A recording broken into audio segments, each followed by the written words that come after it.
Hello and welcome to the My Dietitian Journey Podcast. My name is Adam, co-host and producer. With me, of course, Felicia of Peraza Nutrition and My Dietitian Journey. And today we have a special guest, Andrea. Hello. Hi. Do you want to introduce yourself real quick? Sure. I'm Andrea. I'm a dietetic intern with Stony Brook University, and I am currently rotating here with Felicia. Wonderful. So we're going to talk about some stuff primarily pertaining to Andrea's internship and how it's going. As we do with most of our interns, we interview them now. It's kind of a habit at this point, I guess. So if anyone ends up coming and rotating through Peraza Nutrition, to be interviewed. This is a requirement. We want to know. We're going to pick your brain. So we'll get into some stuff about what you're doing and how you got here. So what made you decide to go into dietetics? So I always joke that I could talk about this all day. There's kind of three parts to this. The first is that I feel like everyone else, I'm a huge foodie. I love cooking, I love baking, and I most definitely love eating. But also from a young age, I always kind of felt that I was interested in the connection between food and what it does for our body. I always had books on the topic, which I feel like is kind of strange for someone in like elementary and middle school, but I actually thought it was really cool. Like I remember third grade, I got glasses and then I had a book that kind of said vitamin A and here's where you get it and it helps with your eyes. So we also joke that was probably the year that I ate the most carrots ever. And you don't have glasses? I don't have contacts. Okay. Yeah. Hidden glasses. Vitamin A is still good for your eyes. It is still good. Right? You're both. It is. Yeah. My vision would be worse. Let's put it that way. But I think the major thing that kind of propelled me into dietetics was I had a concussion at the start of my senior year of high school.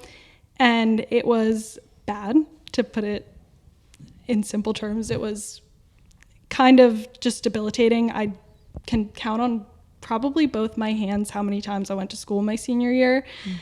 And it wasn't until physical therapy, I passed out during physical therapy and they said, that's not normal for a concussion. So they said, I think you have POTS, which is dysautonomia. And at CHOP, I finally saw a cardiologist and they said, definitely, I had POTS. So I started medication for the POTS, and that helped a lot. But I think what also really helped was nutrition.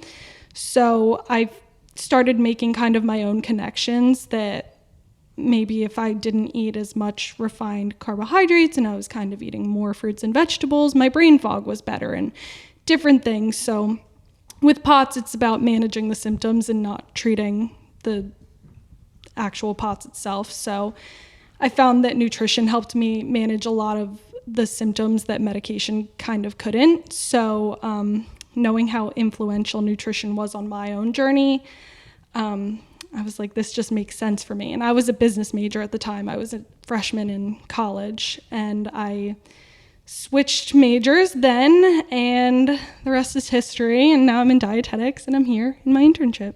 Well, we're happy to have you. Thanks. That's quite the story.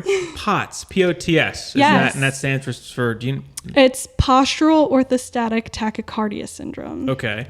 I know tachycardia. It's a high heart rate. Posture. What was the next? It's postural orthostatic. So the big thing with that is if I go from standing up to sitting down too quick, I might pass out, which knock on wood has not happened. And it has been, I want to say like 7 years now. Oh, so wow. Okay. That hasn't happened since that time in physical therapy when they were like, this is not normal. So shout out to medication and nutrition. That's good to know. Yeah. All right. So if we see you pass out, maybe we'll know. You know?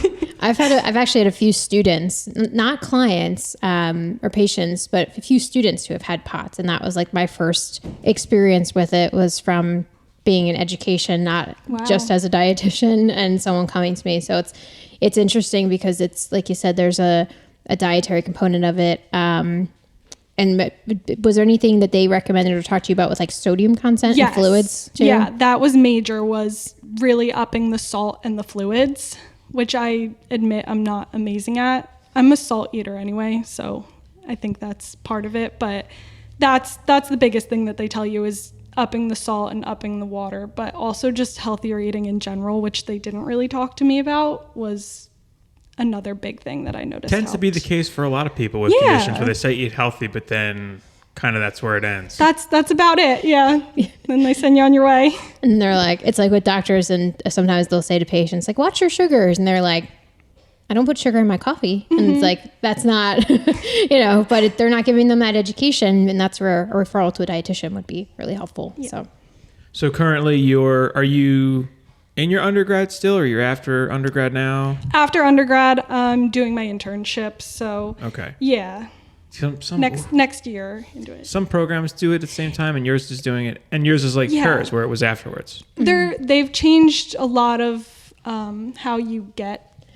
There's there's it might have been just the recent intern that we have had. Christina might have been, but there was one of the interns that came through the practice was in undergrad still, and it was an accelerated program into masters, and the dietetic internship was like overlapped with like the last year. Wow. And so that was like the very unique, because I had only seen like the traditional, didactic program, your DPD, and then you finish your bachelor's, then you get the internship, and then before masters became the requirement, which will be in 2024. But there's a lot more now, like coordinated programs where it's, you get your master's along with the dietetic internship to kind of set you up. So there's a lot of different models now, but with all the changes, there's so many different ways to go about getting the internship and then the credentials. So it's still the usual practice to go undergrad, internship, and then master's, I guess, right? For now. Yeah. For now, yeah. Everything's changing. It seems like everything is going that way, where you'll need this and that degree, or the next thing up, it's a bachelor's in nursing is like the standard now. Apparently an associate's in paramedicine is going to be the thing instead of the 1-year program. They're going to want that. Everyone wants a degree. That is our dog running around still. If you hear any noise, I'm sure he was visible back there too for a little bit. So you're in your internship. Are you planning to get your master's too? I am planning to get my master's, just not yet. I have a lot of respect for people who do it at the same time. That is not me. But I do plan on getting it, yes. Eventually, you're just going to wait a little bit? Yeah. Are you going to work or anything after your internship, do you think? Yes, that's the plan. I just want to get in the field and start working. That's my main thing is I need a little bit of a break from school and then get a little bit of income, and then I'll be ready to start the master's. I don't blame you one bit. Do you have a plan for like a job that you want to do? Not yet, no.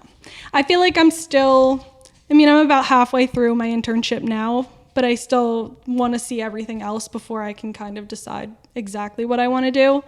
So just taking it day by day. Gotcha. Yeah, there's a lot to consider, I guess, with that. Yeah, and especially when it's nice to be able to, like I had grad credits during my internship, and then I waited to get my master's because I was like, maybe I don't want to get it, and I wanted to get it in something that was like useful, but having the time to then like work and wait and kind of delay it until, obviously it's not going to be the option for people after that 2024 deadline, but for those who can get in now or in their process of their internship right now, you get a little bit of a delay to then figure out what you want to do, and then also see what kind of program you actually want to get into. So yeah, I mean I have the opportunity not to rush into it, so taking it and running with it.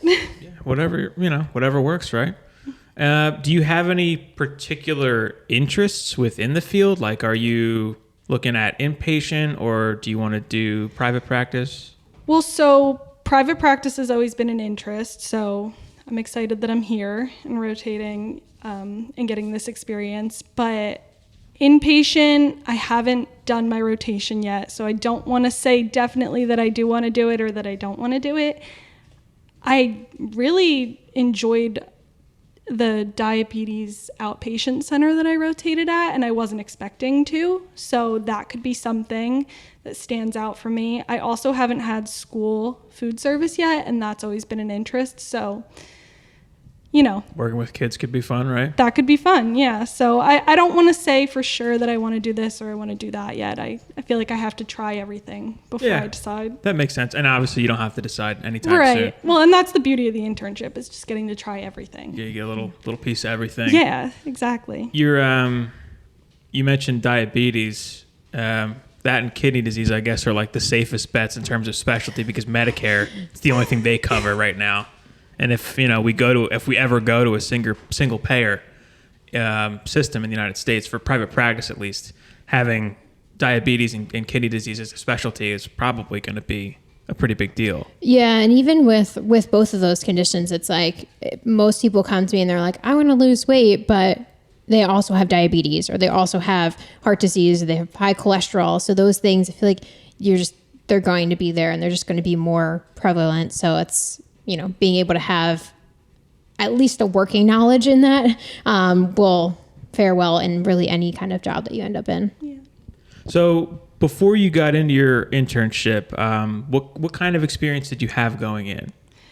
So I worked at a hospital. I did the traditional diet aid. Aside from that, I had a really unique experience at Westchester, which is where I did my undergrad. And this was probably my favorite thing that I did.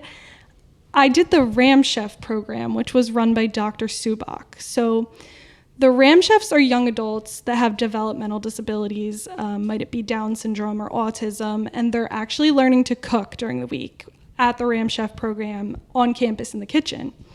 So I was a coach, which meant I was paired up with one of the chefs, and each week we would have a new recipe and a skill that we'd been working on. So, for example, maybe that week we were cooking spaghetti, which was completely new, and from scratch too, we were doing it. So that would be a new skill, but then we were making hard-boiled eggs, which maybe we did a few weeks in a row just so they could master that skill and kind of get independence in the kitchen. And I thought that was such a unique experience. I mean, it was rewarding. I think the program is going to continue to grow. I think it was rewarding for both the chefs and the coaches. In fact, two of the chefs, because of the program, they were able to get an apartment together. Oh, wow. That's great. Yeah, and live independently, which was awesome. So, and they did credit a lot of that to working in the program, because we did other enrichment activities too. We would go to the grocery store, learn how to pick out healthy groceries. We would do yoga, gardening. So just, yeah. That's a really cool program. Yeah. And there's a lot of room for growth too.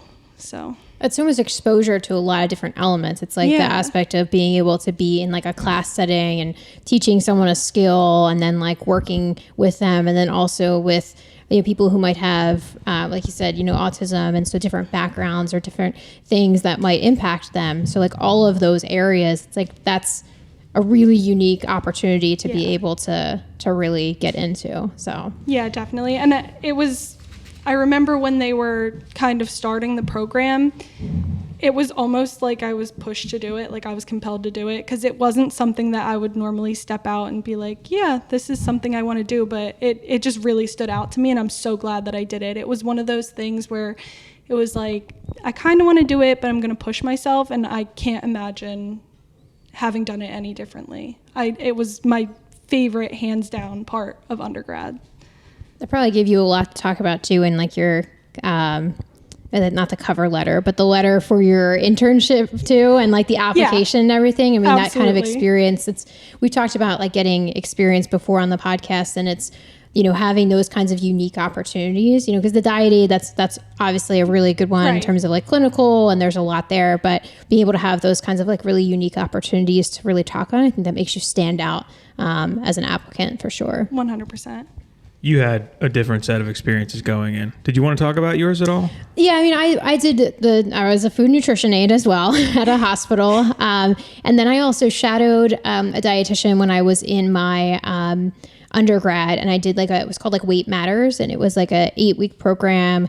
And so every week they would have like a class, they would weigh in, and it was led by a dietitian at a hospital.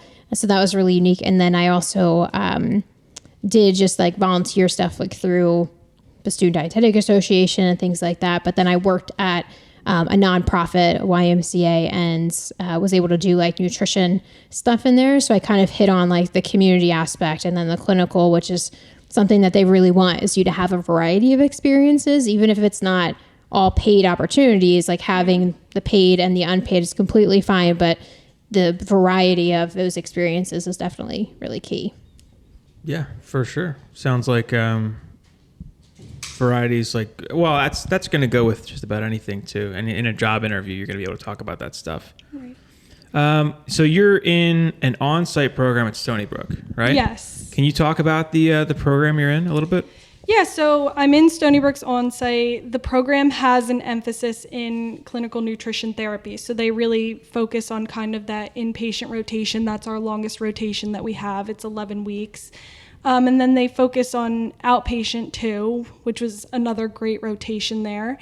Aside from that, I think what really stands out about the program is that we do have a research rotation, which we're not actually, traditionally you spend a few weeks at a site, but the research, is ongoing throughout the entirety of the program. So, and I'm not allowed to say too much about it because it is like a current study. Oh, it's top secret. It is top secret. We're not allowed to tell anybody. No. We could tell you, but we have to do like that Men in Black thing and erase your memory and stuff. But it's a good experience and it's exciting. I just wish I could talk more about it. Yeah. With so the on-site programs, for anyone who's not familiar with the dietetic internships, they typically set up your rotation. Sometimes they'll allow you to choose like your elective or like a specialty or something like that. But they give you set rotations, and usually there's not much flexibility as to when you might do things or what site you might be at. But it's also nice because then you don't have to worry about setting up rotations. There's also, and that's like kind of more the traditional model as well. So there's those on-site, plus then there's distance programs, which is what I did mine through was Utah State University. So you're still completing food service, clinical, community, but you have to set up all your rotations. So there's specific, sites that you can be at that need to submit, meet certain areas and competencies and all sorts of things. And then outside of these like kind of traditional programs, there's also the coordinated, which in that case, you get the dietitian coursework at the grad level plus the supervised practice to become RD eligible. So you did yours. It was a distance internship. Yours is on site, but it's through an institution are they connected to Westchester at all or no? No, they're not connected. I went through the traditional DICAS application process. Yeah. Mm-hmm. And it's Stony Brook is a college. Yes. But when other people go through their internship, sometimes they go through companies like it's Sodexo or Aramark or something. Right. Yep. So the internship programs, they can be through a university, a college. I think Westchester, correct me if I'm wrong, they have an internship program now, right? They do. I think yes. they were building it when I was there. And so I wasn't prepared yet. So a lot of LaSalle has their own internship program, and Cedar Crest College, there's all sorts of associated universities and colleges. And the nice thing about that is if you go through that undergrad program, that can sometimes give you a little, tiny bit of a leg up from external applicants. But there's so many people that apply in so many small spots. But then there's also the complete dietetic internship, KBDI, complete business dietetic Friends internship. Of the show, yeah. And so KBDI. there's a lot of other programs out there that are not associated with a college or university, and those are those kind of corporate settings or things like that. So KBDI, what was it again? Complete business dietetic internship. So the K throws you off there. It does. We'll link to their program. They focus a lot on entrepreneurship. Yes, yeah, they're a really great program. I've had quite a few interns through their practice, and through their company, and they're also really just great to work with too, as a director and all that. So are you working through your internship or no? I wish, but I can't. It's just too much right now. I'll pick up shifts here and there if I'm home at my serving job, but other than that, I had planned on maybe getting a job, but I haven't really struck that balance yet. I like my weekends too much right now, and I like unwinding, but I think it depends on the person. My roommate, for example, she is totally fine with working on the weekend. That's, I feel like, who she is. She doesn't really need that downtime, but I love my downtime, so. Yeah, I'm more like you. Felicia's more like your roommate. She works throughout her undergrad and internship on the weekends. 2 jobs somehow. Wow. Yeah. Wow. And they were flexible, with I was working at the nonprofit, the YMCA, and so I would work in the morning, and then I was the food nutrition aide, so I would have the weekends were easier to schedule with that. Not everybody has the the flexibility in their job, but also not everybody has the ability to take time off, which for some of the programs, they do offer part-time options, which can be, another way to get through the internship while also still maintaining like financial stability and stuff. So that is something I think they should focus way more on, as like a part-time program, because it's kind of a luxury to be able to go through it full time and just not work and blast through that whole thing in like 9 months or whatever it is. 100%. Yeah, it's you need a lot of resources. Part-time would be nice, I think, a good option. I mean, it's spread like the cost out too, I guess. Yeah, and it's like 1,200 hours of supervised practice, so it's a lot of time that you're spending with these, and that's just the hours are there, along with the coursework that you're doing and the other things on top of that too. So nursing does about that many clinical hours, but it's over 2 years, and you guys got to do it in like 9 months. That just seems excessive to me. Yeah, it's really not very attainable to do. Yeah, that's an issue we've talked about a bunch before, where there's kind of a high barrier to entry for dietetics and like the internship, and it's how it's kind of closed off if you're, working class or lower income. It's really hard to get into, which is unfortunate because there's probably a lot of talent out there that would benefit the field, but at the moment it's not very accessible. Yeah, definitely not. Something that they need to work on a lot more. And we're paying, you're paying for the internship along with it. And the thing too is, if it's not associated with like a college, or if there's not grad credits, sometimes there isn't the option of having financial aid too. Like for my program, they had scholarship opportunities, but that's not the case with a lot of other programs, where if it's not associated, they can't do like financial aid or delay, loans or things like that. So that can just even put more of a financial hardship on somebody. Unfortunate, but I'm sure the American Dietetic Association is aware of this issue, and they're taking some steps to at least help, right? From what I understand. Yes, definitely. All right, so let's get back to your internship. So you've done some rotations so far, right? Yes. Food service? Food service, I did my institutional, not yet school food service. Okay. That's next for me. So where were you at? Did you do it? Was it hospital? So for institutional food service, I actually did it at a long-term care facility, and that kind of rolled right into my long-term care rotation. So that was great. I had That's convenient. 3 fantastic dietitians precepting me there. All of them had really different styles, which was a great experience. And a great lesson in developing your own style, which I feel like in undergrad, it feels like it has to be a really strict and rigid way of charting and just going about asking questions. And I think getting to spend so much time there, it made me realize that it's okay to develop your own style, and that I will develop my own style. Yeah, it seems like a necessity where you're just going to have to kind of learn how things go, and then it's going to filter through your brain. You know, no one else is you. So it's going to end up being, you have a very distinct style too.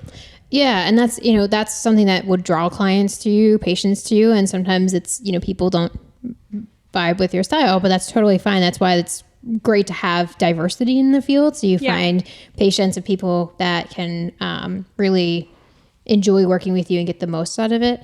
And having the experience of working with 3 dietitians in one site, that's really cool. I had that with my inpatient clinical rotation, where there were 3 different dietitians that I worked with. Like each week I rotated between the 3 of them, and they had very, very different styles. So it was also very interesting to see, they all did their job really well, but it was very interesting to like work with each of them to figure out like, okay, who likes charting like this, and which note has to look like this versus the note could be completely different for the other person. So that was also very unique, but also taught me a lot with working with other people too, which was another skill that sometimes you're not always seeing too. When I was in school, my undergrad was in business. And when I was learning this stuff through my management classes and whatnot, everything was really abstract. And I didn't really understand what I was learning until I got in the field and actually started working. That's one of the things I like about an internship is it's like a lower pressure environment to get that exposure. Was that a similar experience for you as when you were in your undergrad, you're learning nutrition, you're learning dietetics, all the science and all the things that come along with it. Is it are you able to connect the dots in a way that sort of clears things up more now? How has that affected your thought? 100%. My favorite thing to say is that I'm not learning this in a textbook. So that's why when I'm at my sites, I like to put myself out there, do things that I'm not necessarily comfortable with just for the sake of learning, because it's a completely different experience and just something that they can't really teach you in undergrad. So I totally understand why the internship is necessary, because it's just a completely different ball game. I'm sure it helps a lot of things stick that you learned to, or like applied to something that's not like a classroom. Yes. Some of those concepts that were just not sticking before, once you're actually doing them, it's like, oh, it clicks. It makes sense now, and I feel like I'm actually in dietetics. Yeah, you're connecting Finally. the dots. Yeah. So one of your rotations was the World Trade Center Health Program? Yes. Can you talk about that? Yeah, so that was part of the 5-week outpatient rotation with Stony Brook. So we have 2 weeks where we're at the World Trade Center Health Program, which was also another really unique opportunity. So the World Trade Center Health Program, it provides no-cost medical monitoring and treatments for certified World Trade Center related health conditions. Oh, so like from the attacks, if there's any residual health problems? Yes, so for the first responders who were there, be it that they were there the day of the attacks or helping with the recovery and cleanup after, the World Trade Center Health Program provides them with the necessary healthcare that they need, because there are conditions that they're finding are really common in these first responders, more so than the normal population, and they're actually finding out a lot about different conditions that are unique to this population. For example, there's a specific kind of dementia that they're finding is only in the first responders from 9/11. So the program also contributes to research, which is awesome. They have their own separate area where they're actually just doing research throughout the day. So they have the clinic, but then they also have a whole research side to the operation. That's incredible. Yeah, I can't tell you how important that's a great thing that they're doing that. Yeah, it's awesome. And so the responders, they go for their yearly appointments at the clinic.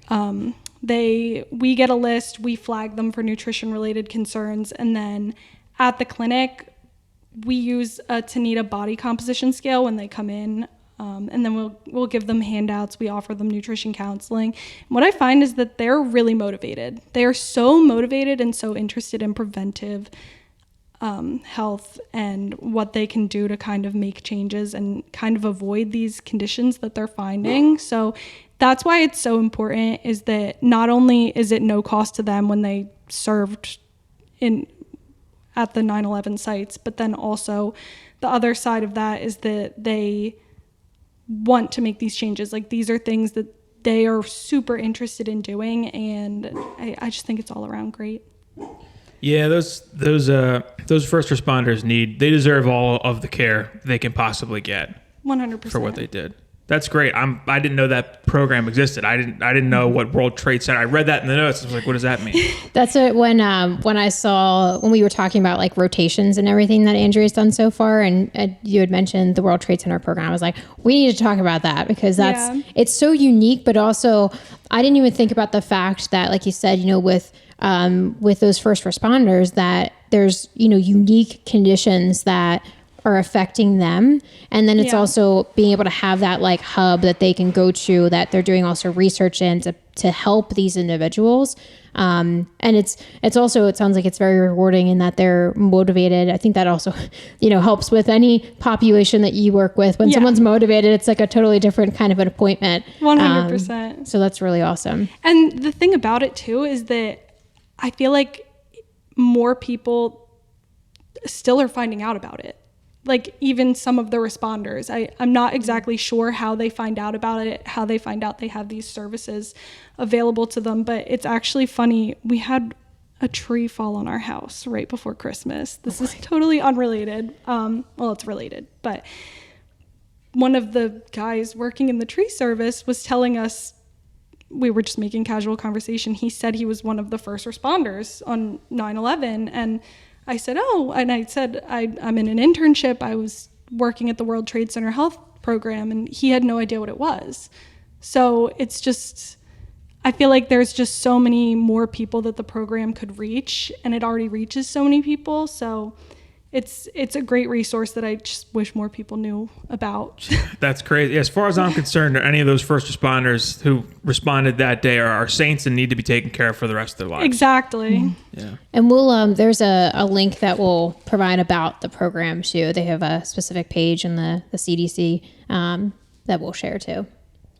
So currently you're with us right. in your entrepreneurship rotation, I guess is what we're calling this.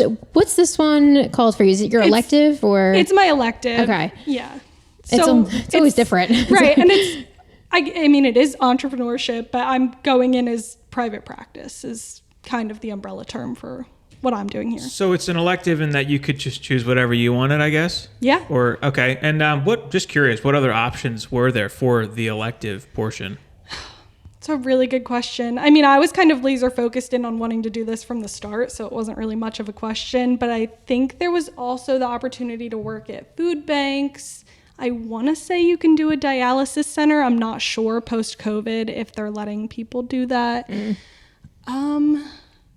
I don't want to put you on the spot. Yeah, I think there was sports, but I mean, this was what I wanted to do. Right, so. yeah. So is community not like a necessary component? It's its own rotation. Okay. So there's a component, which that's one you have upcoming that you'll be doing it. And usually with community, it's like a WIC center or can be a food pantry. Like there's a lot of opportunity there. Usually it's like there's a certain number of days that are required to be at like a WIC center, but yeah, that's like its own separate rotation. Yeah. How did you come upon Felicia?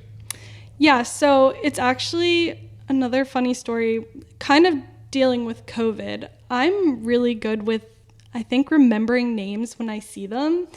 And there were a lot of virtual events, I think, with Fincy and stuff, and Felicia's name was memorable to me. I think it's a really unique name. It's really cool, and it just stuck out and was plastered in my brain. Her last name, what, Peraza? Well, yeah, I don't know. It was just a cool name. So it stuck out. I don't know. But it jumped out at me, and that's kind of, I mean, it wasn't necessarily that I networked with her or ever got to have a conversation with her, but I knew her name. So when I went into the database, I saw her name, and I was like, I know her. I don't know her, but I know her. I know I've seen her at different events.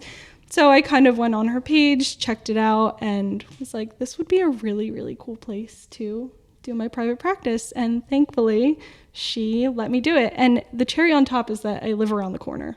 That's convenient. Yeah, not much of a Unknown to commute. both of us, so that was even cooler, honestly. And it's funny because so the database that Andrea is talking about is the Find a Preceptor database that the Academy has. So I think you have to be a member to utilize it, or you have to sign up.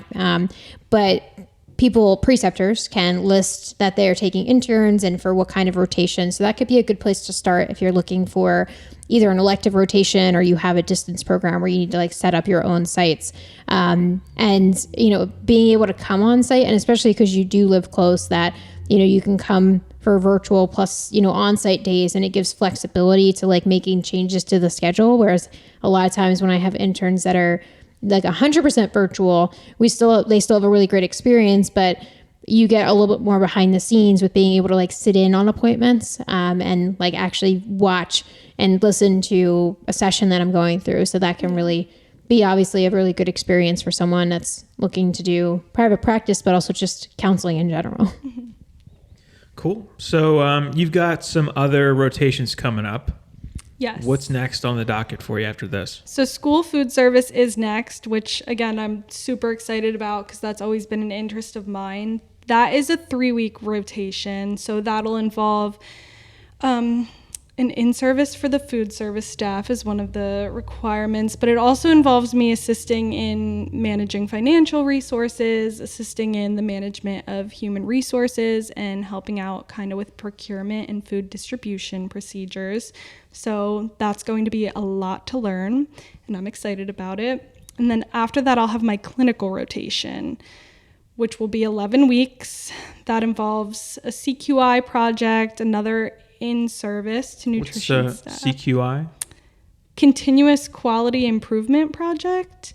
I had to do one at the long-term care facility too. It seems to be a recurring theme, but they're important. They're really good and I think helpful to the facilities. So there's that. I'll be preparing and presenting a case study.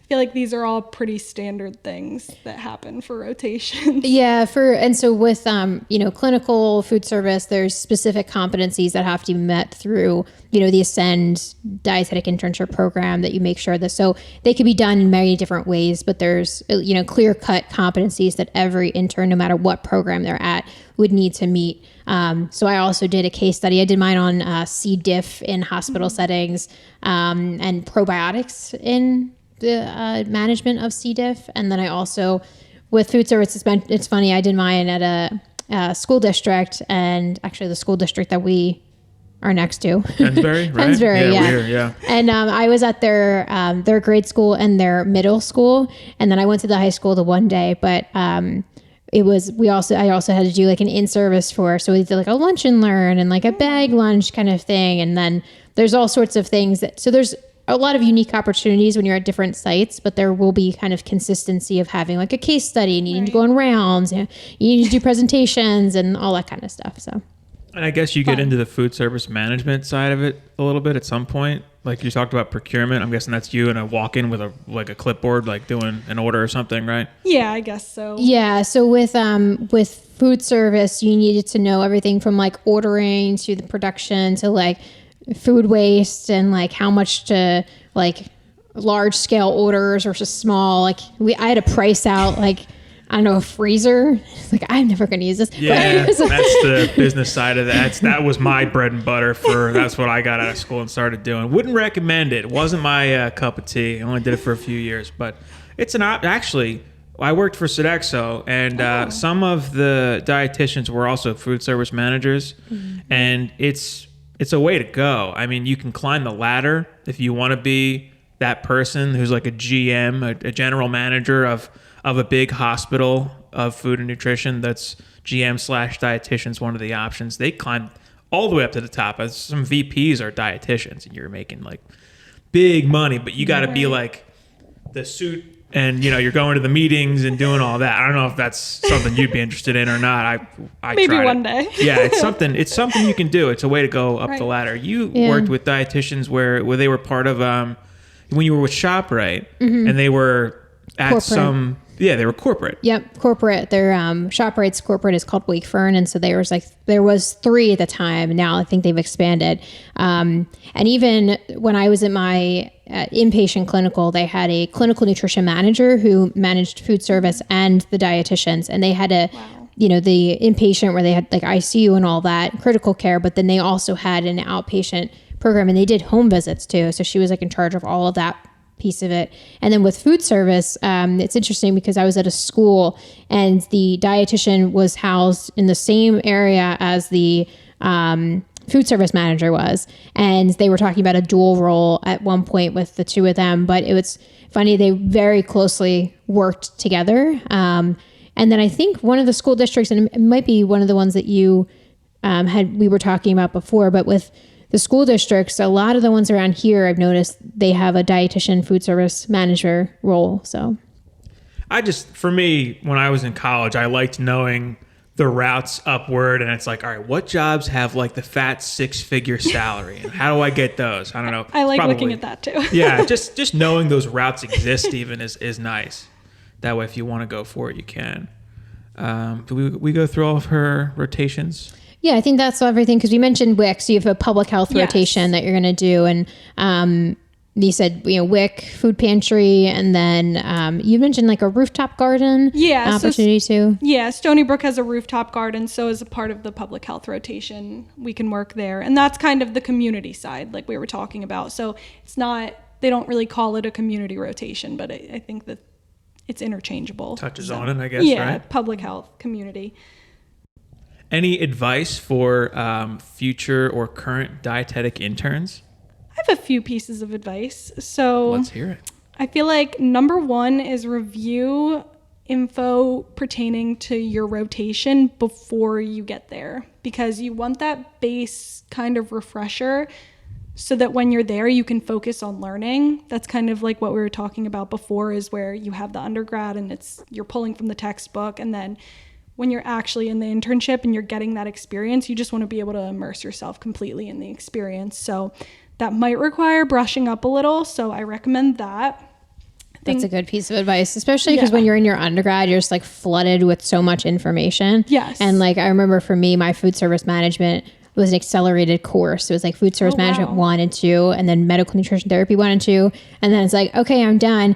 And then I, started my internship right away, but then I started in food service and I was there for 13 weeks because then I had a school nutrition rotation, then my WIC rotation. So clinical was like a year later, and I'm like, I don't remember how to do a tube feeding calculation. I don't want to feel like don't know what I'm doing, but the same, just went back and read through my notes of like, did a couple practice questions kind of thing. But it's good to know, because then again, like you're there and you can actually get in the experience, but you also want to make a good impression too with your preceptors, I feel like. Do you look into the facility that you're going to at all? Do any research on them?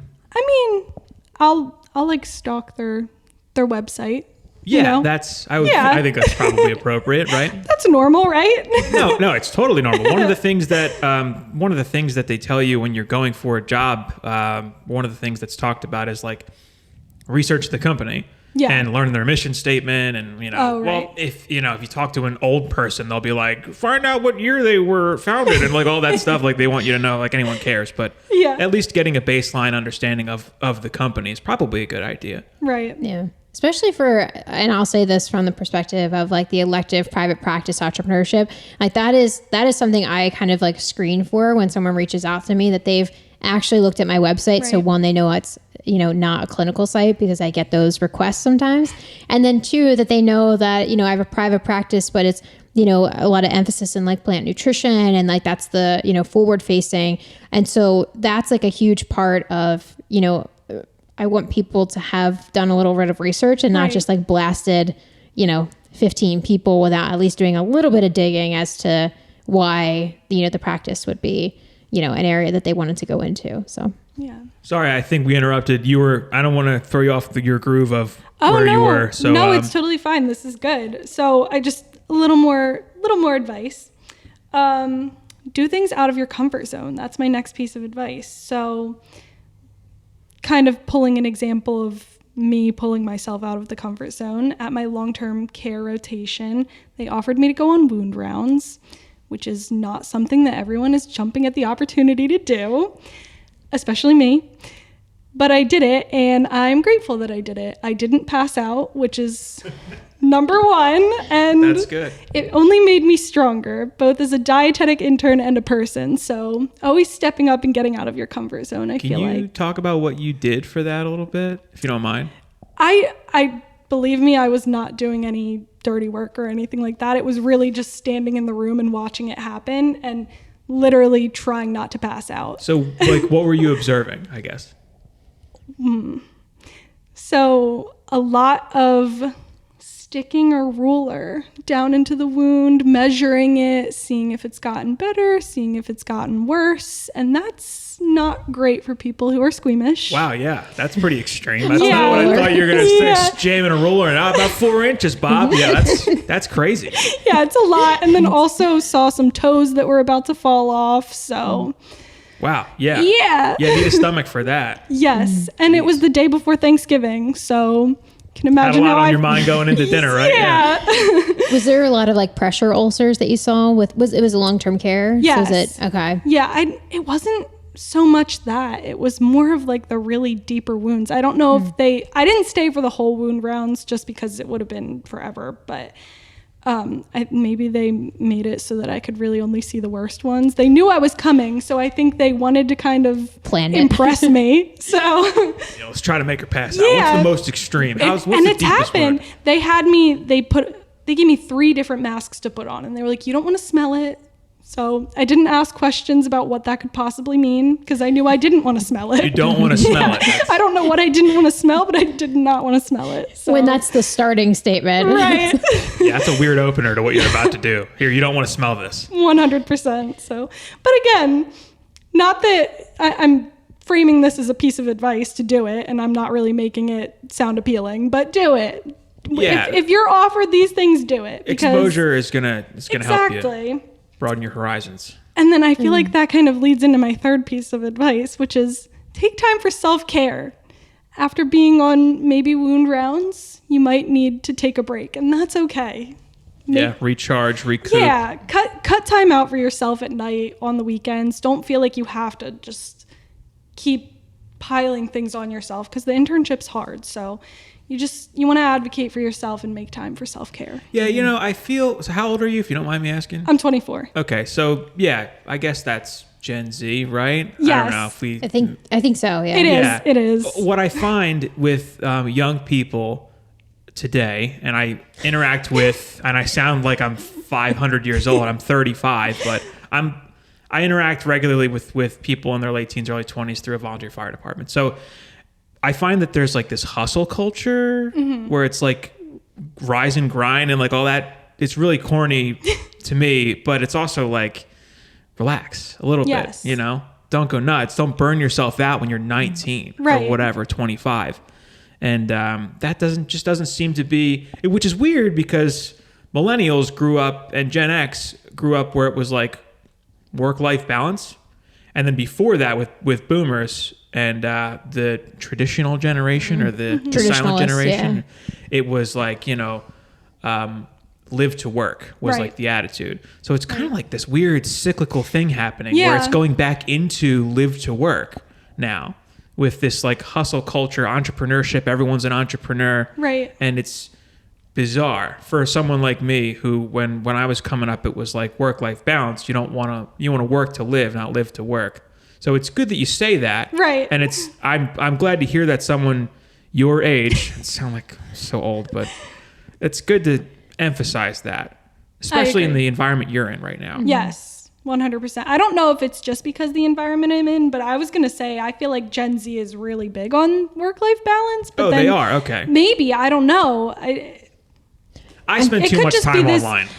Me too, but it could just be dietetics. Like it might just be the people I'm surrounding myself with where I feel like we're really interested in wellness. So it might just be the company that I keep that I notice that a work-life balance is. Even that probably is a good idea, to keep company who also respect that work-life balance. That way you're not being pushed to, yeah.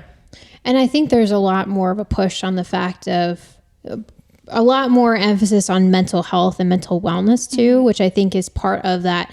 I don't want to call it a trend because mental health is not a trend, but that it's, everyone has mental health. Obviously, there's varying levels as to different conditions and managing, but that's something I feel like more on social media that people talk about is like, being open and honest about mental health struggles, but also the fact that you need self-care in your life. And it's not just a matter of like, taking a bubble bath. I mean, that certainly could be a form of self-care, but like light a few candles, take breaths, I always want to say listen to Enya, but that's like a 20-year-old reference from a Friends episode. I'm not that old. I'm 35. I'm still young. Okay? You're in your 30s. Stop it. I feel like a boomer already. I can't believe Gen Z kids these days. I need to calm down. All right. You relax a little bit.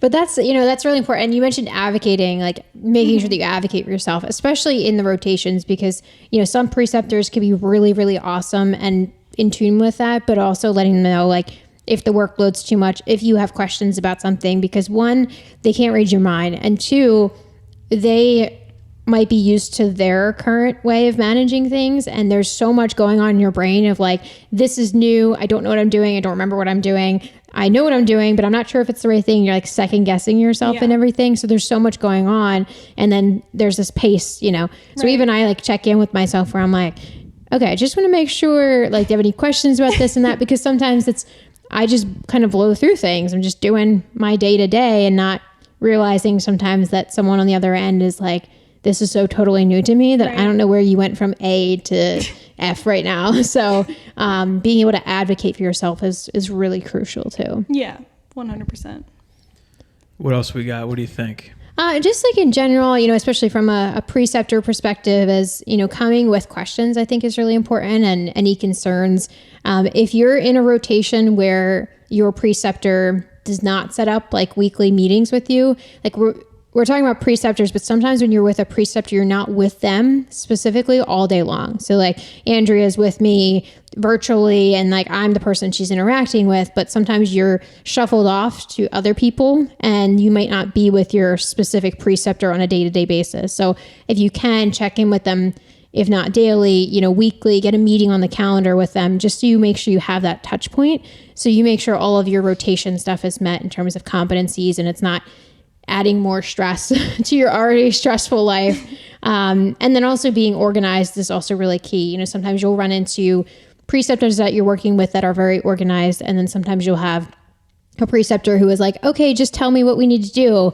And so you need to be on top of like when things are due in terms of assignments, what assignments or competencies might take longer or might need some planning. So I always suggest to interns, like start the first couple of days of your rotation, going over your assignments and making sure that you have kind of a loose plan in place so then you're not getting towards the end of your rotation and having competencies to meet. And again, layers of stress on top of that. So yeah, begin with the end in mind. That's a good one. Wherever you go. Good advice. Gosh. There you are. Stephen Covey. Is that me dating myself Who's again? that? Yeah, exactly. I was going to ask if you knew who Enya was, but that's me. I'm having an existential crisis. I think we need to wrap it up. I think we do. So we're about the end of this anyway. So thank you for joining us. Yeah, thank you so much for having me. This is a really cool experience. It's been fun. Happy to have you. Free, easy content for us at the business. Oh, yes. I don't know what we're going to talk about next. Glad but I could help. We never have a plan. Yeah, we never do. We said this last time. We did, and we didn't prepare. No. Oh, well. What can you do? But that is going to do it for us here at the My Dietitian Journey Podcast. Thanks so much for being with us.